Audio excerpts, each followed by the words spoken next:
दोस्तों, सबसे पहले सब्सक्राइब करें, नोटिफिकेशन बेल दबाएं और सबसे पहले वाली ऑप्शन ऑल करें, जिससे हमारी आने वाली नई वीडियो की नोटिफिकेशन आपको फ़ौरन मिल जाएगी। जय श्री राम भक्तों, सवालों की श्रृंखला में आप सबका स्वागत है। आज का प्रश्न है, संत कबीर दास जी के बच्चों के क्या नाम थे? अपने उत्तर वीडियो में कमेंट करके अवश्य दें। चलिए आज की कथा श्रवण करते हैं। आज की कथा है दो लालची मित्र, ईमानदार दर्जी तथा राजा का न्याय। आइए कथा श्रवण करें। बहुत समय पहले की बात है। किसी नगर में कमल और नीरज नाम के दो दोस्त रहते थे। एक दिन दोनों दोस्त किसी रास्ते से जा रहे थे। वह बहुत दूर निकल गए थे। वह आपस में बातें कर रहे थे। आज तो अपने राजा का निर्णय सुनकर वह बहुत खुश हो गए। वह सूरजपुर के रहने वाले थे। जब वह दोनों अपने राज्य की बात कर रहे थे तो वहां से जाते हुए तीन परियां उन दोनों दोस्तों की बातें बड़े ध्यान से सुन रही थीं। वह बोली, तुम बहुत खुश हो रहे हो क्योंकि तुम्हारे राजा ने न्याय किया है। यह तो तुम्हारे लिए बहुत खुशी की बात है कि तुम्हारे राज्य में राजा बहुत ही बुद्धिमान है। नहीं तो कुछ राजा तो अपनी प्रजा का ख्याल ही नहीं रखते, उन पर अत्याचार ही करते रहते हैं। आज हमें तुम्हारे गांव में आने का फिर से मौका मिला है। हम तीन परियां हैं। तुम अपने राजा की इतनी प्रशंसा कर रहे हो तो चलो चलकर देखें तुम्हारे राजा कितने बुद्धिमान हैं। और हम तीनों उनकी न्यायप्रियता को कसौटी पर परखते हैं। जब तक हम प्रत्यक्ष रूप से नहीं देखेंगे कि तुम यह बात ठीक कह रहे हो, तब तक हम विश्वास नहीं कर सकते। कुछ लोग कहते कुछ हैं और करते कुछ हैं। चलो हम तुम्हारे राजा की परीक्षा लेते हैं। वह तीनों परियां उन दोस्तों के साथ चलने लगी। तीनों परियों ने रास्ते में एक दर्जी की दुकान देखी। वह तीनों परियां अंदर चली गईं। उन्होंने अपना वेश बदल लिया। चलो यहीं से ईमानदारी का निरीक्षण करना चाहिए। वह दोनों उनके पीछे पीछे अंदर चले गए। उन्होंने देखा वह एक भिखारिन के रूप में बदल चुकी थी। बाहर बहुत ठंड पड़ रही थी। लोगों की भीड़ थी। वह सब लाइन लगाकर दर्जी के पास अपने कपड़े सिलवाने अंदर घुसने का प्रयत्न कर रहे थे। दर्जी ने देखा कि तीन बुढ़िया जो शक्ल से भिखारिन दिखती थी, उनके कपड़े फटे हुए थे। उनके ऊनी वस्त्र भी फटे हुए थे। उससे वे अपने को ढकने का प्रयत्न कर रही थी। उनकी जेबें आधी फटी हुई थी, बाहर की ओर निकली हुई थी। पैरों में चप्पल या जूते भी नहीं थे। उन तीनों को देखकर उसने जोर से आने वाले ग्राहकों से कहा, तुम एक किनारे खड़े हो जाओ। पहले मैं इन भिखारिन वृद्धाओं की बात सुनना चाहता हूँ। उसने सभी ग्राहकों को एक और कर दिया। वह बोली, हम तीनों ठंड से कांप रही हैं। हमारे ऊनी वस्त्र फट चुके हैं। कृपया करके हमारे ऊनी वस्त्रों में सिलाई कर दीजिए। हमारी जेबें भी फटी हुई हैं। ठंड के मारे हमसे चला भी नहीं जाता। बेटा, भगवान तुम्हारा भला करे। उन्होंने अपने अपने जेब में एक एक पोटली रखी। एक में बटन, दूसरे में सुइयां और तीसरे पोटली में हीरे रखे हुए थे। वह तो इस दर्जी की परीक्षा ले रही थी कि यह दर्जी कितना ईमानदार है। उसने उन बूढ़ी औरतों को कहा, तुम यहीं बैठ जाओ, मैं पहले तुम्हारे ऊनी वस्त्र ठीक कर देता हूँ। उसने अपने सारे ग्राहकों को कहा, भैया मुझे माफ करना, मैं तुम्हारे कपड़ों का नाप बाद में लूंगा। पहले मैं इनके ऊनी वस्त्र ठीक कर दूं। ठंड बहुत ज्यादा है और ये वृद्ध औरतें हैं। इन सब में मैं कहीं ना कहीं मैं अपनी माँ को और अपनी बहनों को देखता हूँ। माँ की और किसी भी असहाय महिला की सेवा करना मेरा कर्तव्य है। उसने उन तीनों से उनके ऊनी वस्त्र ले लिए और उसमें सिलाई लगाने लगा। वह जगह जगह से फटे हुए वस्त्र थे। उसकी नजर तीन पोटलियों पर पड़ी। उसने तीनों महिलाओं को वह पोटलियां पकड़ा दी। हम तुम्हारी ईमानदारी देखकर बहुत खुश हुई। उसने तो उन पोटलियों को खोलकर भी नहीं देखा। उन्होंने सोचा था कि यह बटन तो दर्जी इस्तेमाल करते हैं, शायद यह दर्जी रख लेगा, लेकिन उसने तो उन पोटलियों को भी खोलकर नहीं देखा। सभी ग्राहक एक एक करके चले गए थे। वहां केवल दो नवयुवक और तीन परियां थीं। उन तीनों ने उसे एक पोटली दी और कहा, बेटा तुमने हमें ठंड से बचा लिया। हम एक पोटली तुम्हें दे रहे हैं, यह तुम्हारा इनाम है। इनाम देकर वे वहां से चली गईं। दर्जी ने उस पोटली को खोलकर भी नहीं देखा था। उसने सोचा बाद में इसको देख लूंगा, जो भी होगा। इन बूढ़ी वृद्धाओं ने उसे जो प्यार से दिया है वह उसे मंजूर है। तभी उन दोनों दोस्तों ने कहा, यार खोलकर तो देखो इसमें क्या है। दर्जी ने जैसे ही पोटली खोली तो देखा कि उस पोटली में बहुत सारे हीरे थे। हीरो को देखकर दोनों दोस्त बहुत हैरान हुए। वे बोले, यार तुम्हारी तो मौज हो गई, वे तुम्हें हीरे देकर गई हैं। उन्होंने कहा कि हम तीनों आधा आधा बांट लेते हैं। दर्जी बोला, मैं तुम्हें क्यों दूं, वह तो मुझे देकर गई है। उसने अपने बही खाते में उन वृद्धाओं के नाम लिख दिए थे। दर्जी ने उस बही खाते में लिखा था कि मैंने एक पोटली उन वृद्धाओं से प्राप्त की जो उन्होंने मुझे प्यार से दी। उसने बही खाते पर लिख दिया था। वह अपने सभी ग्राहकों से लिखवा लेता था। उन तीनों ने अपना नाम त्रिमूर्ति लिखवाया था। उन्होंने अपने हस्ताक्षर कर दिए थे। वे दोनों कहने लगे कि हम तुम्हारी शिकायत राजा से कर देंगे कि तुम्हारे पास हीरे हैं।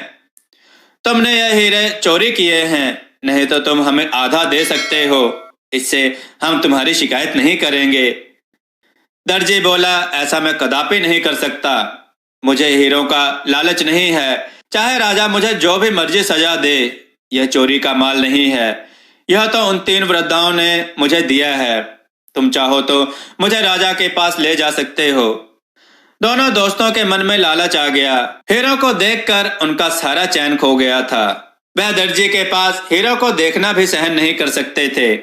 वह चुपचाप दर्जी को पकड़कर राजा के पास ले गए और बोले कि राजा जी, यह हमारे गांव का दर्जी है। हीरो को इसने तीन वृद्ध महिलाओं से चुराया है। यह सब हमने अपनी आंखों से देखा है। राजा ने दर्जी से कहा, तुम अपनी सफाई में क्या कहना चाहते हो? दर्जी बोला, मैं अपना कार्य अच्छे ढंग से करता हूँ, इस कारण बहुत सारे ग्राहक मेरे पास कपड़े सिलवाने आते हैं। मेरे पास तीन वृद्ध महिलाएं अपने ऊनी वस्त्रों को ठीक कराने आई थीं। उन्होंने मुझे यह पोटली इनाम के तौर पर दी। उन दोनों दोस्तों ने मुझे कहा कि इस पोटली को खोलो, इस पोटली में क्या है। मैंने जब पोटली खोली तो यह देखकर हैरान रह गया, क्योंकि सचमुच ही इस पोटली में हीरे थे। उन दोस्तों ने मुझे कहा कि हम तीनों इसे बांट लेते हैं, नहीं तो हम राजा के पास तुम्हारी शिकायत कर देंगे। उन दोनों ने राजा को कहा, राजा साहब, यह दर्जी झूठ बोल रहा है। राजा ने कहा कि यह दोनों झूठ नहीं बोल सकते। बुढ़िया तुम्हें हीरे कैसे दे सकती है? या तो तुमने कहीं से चुराए हैं। सच सच बताना, तुम्हें जेल में बंद कर दूंगा और कठोर दंड दूंगा। अगर तुमने सच नहीं बताया तो तुम्हें मृत्यु दंड भी दिया जा सकता है। कमल और नीरज दोनों अपने घर आ गए। तीनों परियां आपस में कहने लगी कि चलकर देखेंगे कि राजा कितना ईमानदार है। हम कुछ दिनों बाद जाकर देखेंगे। वे वहां से चली गईं। राजा ने दर्जी को कारावास में डाल दिया। उसकी पत्नी का तो रो रो कर बुरा हाल हो गया था। उसकी पत्नी रोते रोते उन दोनों दोस्तों को बद्दुआ दे रही थी कि तुमने एक बेकसूर को जेल में डलवा दिया है।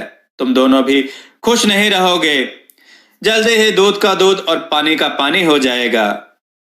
कमल का बेटा 8वीं कक्षा में पढ़ता था। एक दिन उसके कक्षा के बच्चे ने अपने अध्यापिका से कहा, अध्यापिका जी, इसने मेरे पैसे चुराए हैं जो मेरे पिताजी ने मुझे खर्चा करने के लिए दिए थे। यह मेरे बस्ते के पास ही खड़ा था।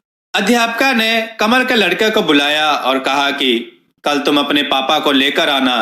दूसरे दिन कमल अपने बेटे के साथ स्कूल पहुंचा। मुख्य अध्यापिका ने कहा कि आपके बेटे ने उस लड़की के पैसे चुराए हैं, क्योंकि पैसे तुम्हारे बेटे के बैठने की जगह पर मिले हैं।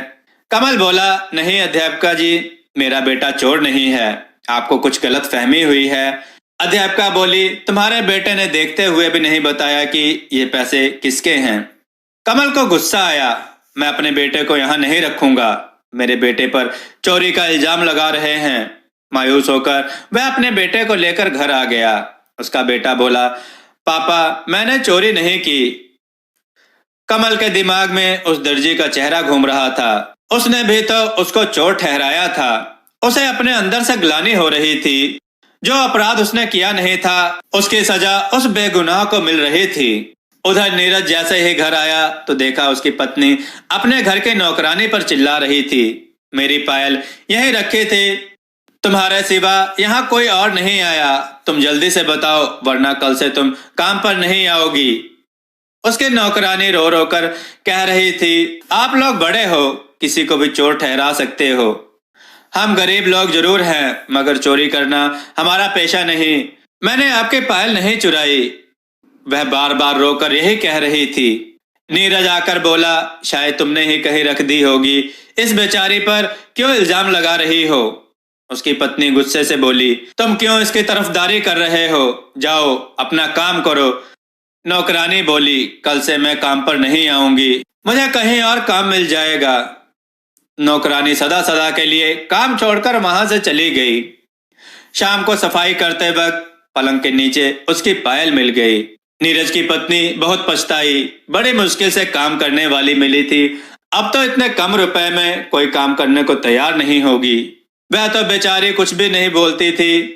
10 दिन तक तो नीरज की पत्नी को काम से छुट्टी लेनी पड़ी। उसको अपनी गलती का एहसास हो रहा था कि बिना सोचे समझे उसने नौकरानी पर इतना बड़ा इल्जाम लगा दिया था। जब दोनों दोस्त अपने काम करने की जगह पर पहुंचे तो दोनों के मुंह लटके हुए थे। नीरज ने अपने दोस्त को सारी बात कही कि आज मेरी पत्नी ने किसी बेकसूर पर चोरी का इल्जाम लगा दिया। वह काम छोड़कर चली गई, अब तो इतने कम रुपए में कोई नौकर भी नहीं मिलेगा। नीरज ने कहा, अब मेरी पत्नी को पता लगेगा जब उसे काम से छुट्टी लेनी पड़ेगी। कमल बोला, मैं भी उदास हूँ, मुझे भी अपने बेटे के स्कूल में बुलाया था, किसी लड़की ने उस पर पैसे चुराने का इल्जाम लगा दिया था। वे दोनों पछता रहे थे कि हमने भी तो किसी बेकसूर व्यक्ति को सजा दिलाई है।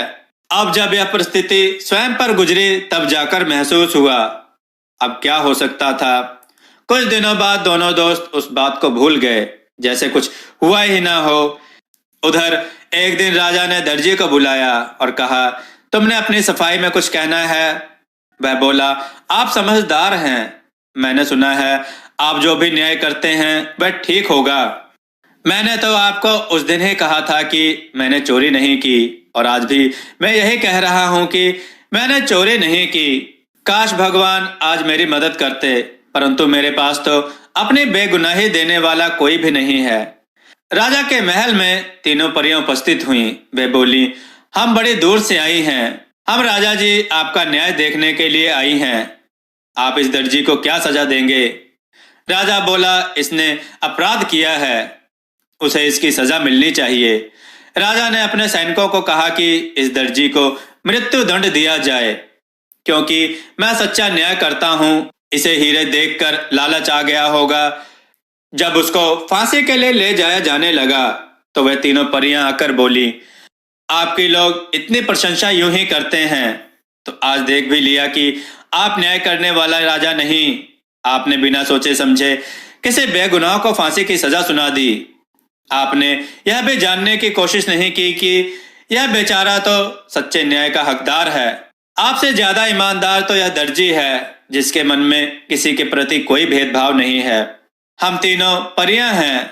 हमें आपके राज्य में आने का मौका मिला। जब हम रास्ते से चली जा रही थी तो हमें 2 नवयुवक मिले। वह आपकी इतनी प्रशंसा कर रहे थे। वह कह रहे थे कि न्याय तो हमारे राजा जैसा होना चाहिए। हमारा मन नहीं माना। हमने सोचा राजा का सच्चा न्याय हम भी अपनी आंखों से देखते चलते हैं। हम वह तीनों परियां हैं जिन्होंने उस दर्जी को वह पोटली दी थी। हम तीनों वृद्धाओं का वेश बदलकर उसकी दुकान पर ऊनी वस्त्र ठीक करवाने गई थी।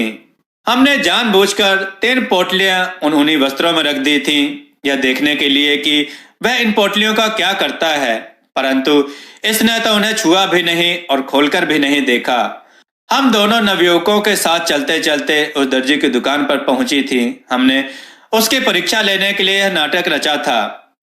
हमने उन दोनों नवयुवकों को कहा था कि हम तुम्हारे राजा का न्याय देखना चाहते हैं। राजा बोला कि तुम्हारे पास क्या सबूत है कि तुम सच बोल रही हो या झूठ। वह बोली कि हमने इस दर्जी के बही खाते में अपने नामों के हस्ताक्षर किए थे।